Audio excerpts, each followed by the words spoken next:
Hey peeps, welcome to another video. Today it is my October and November lookbook. Now I didn't really make enough things in October to show you. In fact, I made 3 things in October and the rest of these I have made in November. So I thought I would combine the 2 months and show you everything all in one go. So the first thing that I made is the McCall's 7634 kind of jogger set. This was voted for by the Patreon peeps and I'm really glad that they did because I absolutely love this. I plan to make another one of these this month, at least another one, probably 2, but who am I kidding? I'm always overly ambitious about my plans and it's not going to happen, is it?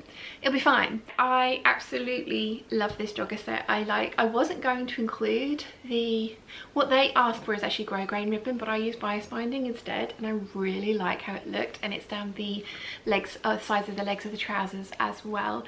These trousers are so comfortable. I really like wearing them. That's why I want to make myself another couple of pairs because I am wearing these very regularly, and yeah, I would like to get some new ones into rotation because they are comfortable but they look smart.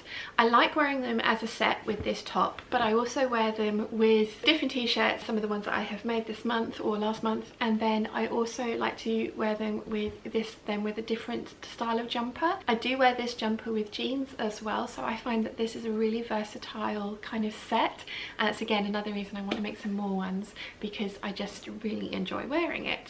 I did do a sew along for this, which you can find up here. I will also link that in the description box down below for you. I did make a mistake when doing the sew along. These trousers were originally meant to be quite sit on the hips rather than on the waist, but if you guys know me, I much prefer things to sit on my actual waist, which these do, so I had to raise the crotch depth of these quite significantly, and when I was doing that I measured the front waistband and only took it into account once. I didn't measure the back waistband.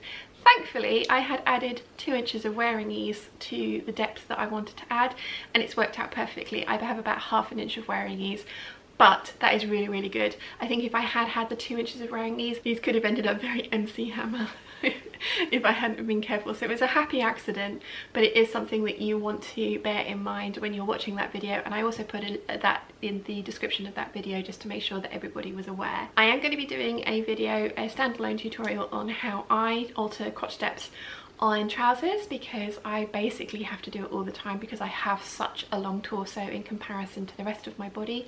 So I pretty much always, if things are meant to be high-waisted, they tend to not be high-waisted on me. They tend to either just about graze my natural waist or come quite a lot lower, so I usually have to raise up everything that I make anyway. So the other thing that I got done in November was my Carter messenger bag, and again there's a sew along for this right here.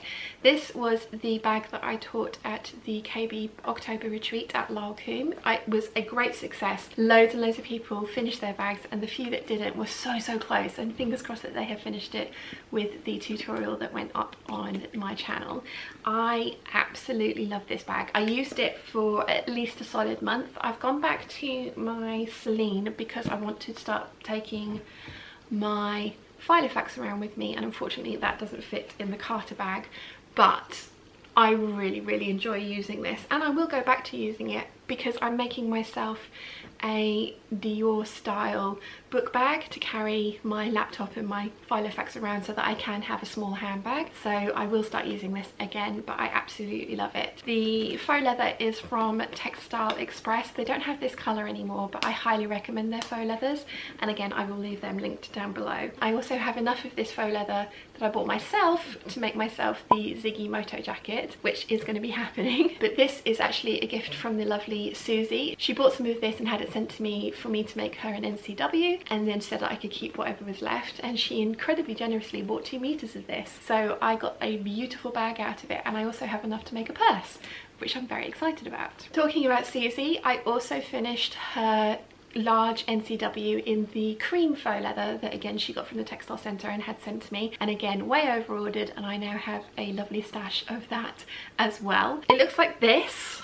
I have a picture because it's already been sent to her. Susie's received it and she loves it, and I really enjoyed making that for her. The penny-ins that you saw me cutting out in Vlogmas Day 2 are also for Susie, and they will be going to her before Christmas this year. I am determined. The other bag that I made is actually a commission, and it's a Christmas present for somebody's girlfriend. The only reason I'm showing it to you on here is because they don't watch my channel, so I can get away with doing that. But it is the Blue Carla Aster bag, and it is stunning. So the gentleman bought an NCW from me last year for his girlfriend after she had seen my one. It was a rainbow cork one as well. She loved it. He approached me this year to make a handbag for the girlfriend. I gave him a couple of options and he showed her the picture of this one and she fell in love. So this is what we've come up with. It is the Alison Glass Art Theory panels, and I have used, I think I used six of the circles, because it's also on the inside, on the slip pockets on the inside. This bag comes with loads of pockets in it already, has a zipper pocket at the back here and then 2 slip pockets on the front and the back of the bag. And the lady also loves real leather, so this is the capri leather from Peeps. It is absolutely gorgeous. It is really soft and so tactile. All the hardware is from Emmeline bags, of course. This is the Aster bag. I absolutely love this. Mum and I both really like the shape of this, and we are both going to be making ourselves one of these. I also made my, well, I attempted to start t-shirt week in November, and I made 4 t-shirts in a day. Well, technically it was over 2 days, but it would have been a day of like actual continuous sewing if I had done it that way. And then other stuff happened, and so I haven't made any more t-shirts, but t-shirt week is coming. I'm so sorry. I fully intend to do it, and then I kind of realised how much stuff that I actually have to make, and yeah, it just seems like one of those things that it's I've been promising it for 2 years now, haven't I, and it still hasn't happened. It is coming, I promise. So I started off with the Sew Over It cow neck tee. I wanted to make some adjustments to this pattern because I didn't like the way that the neckline was finished. This was the raw, well, not the raw edge, but the finished edge on the original pattern, and I've done it so that the cowl is actually folded double the size and then folds back in on itself, which just means that you end up with a folded edge around the neckline, which I prefer. I think Rachel from Stitched Up has just made this, and she made hers in a size 12. Mine's a size 10, and hers sits off of her shoulders, and mine does as well. I mean, technically I could definitely have made this in a size 8. I always find that Sew Over It patterns do run a little on the larger side for me. That's just my personal experience. I've made the Eve dress about 5 times now, and I started off with the size that the pattern, the finished garment measurements that they said that I should do, and it was way too big for me, so I've actually gone down 2 sizes and it fits me so much better. So I think realistically I could actually get away with a size 8 in this, but I do like that it isn't a skin tight type of t-shirt. I like that there is room in this. So I've made 4 of these. I'm not going to try everyone on because I've made it in bright yellow, I've made it in black, I have made it in white, and then I have made it in this really pretty jersey that I got from the Gold Hawk Road. Unfortunately I got the last of this, and I don't know if they have any more in, but this is really pretty, and I like wearing this as a layering piece because it is quite sheer, as I think you can see there. You can see the light behind that. It is quite sheer, but I like I said, I put a vest underneath it and then a jumper or like a cardigan over the top, and it is just so beautiful. I also made the Butterick 4919. I only have this picture of me wearing it with Wilson at the masquerade ball that we went to recently at Lalcombe. I can't do a 12 for you in the dress because I can't get into it by myself.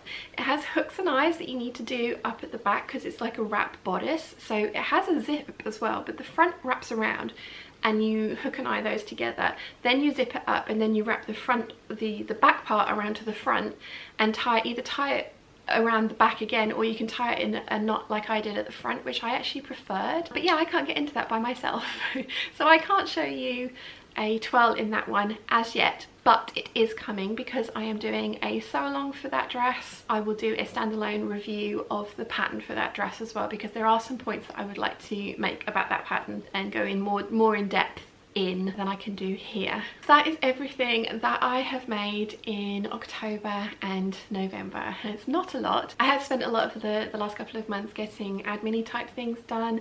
The merchandise has launched on the shop, which is amazing, and you guys are buying it, which is even more amazing. And yeah, it's been a busy couple of months. I do have grand plans for December sewing, so I'm going to film that video in just a second and show you everything that I am hoping is a better word to make, in December. But I hope you have enjoyed this very quick look at the things that I have got sewn in the last couple of months. If you enjoyed this video, please give it a thumbs up. If you haven't yet, please subscribe, and I will see you again very soon. Bye!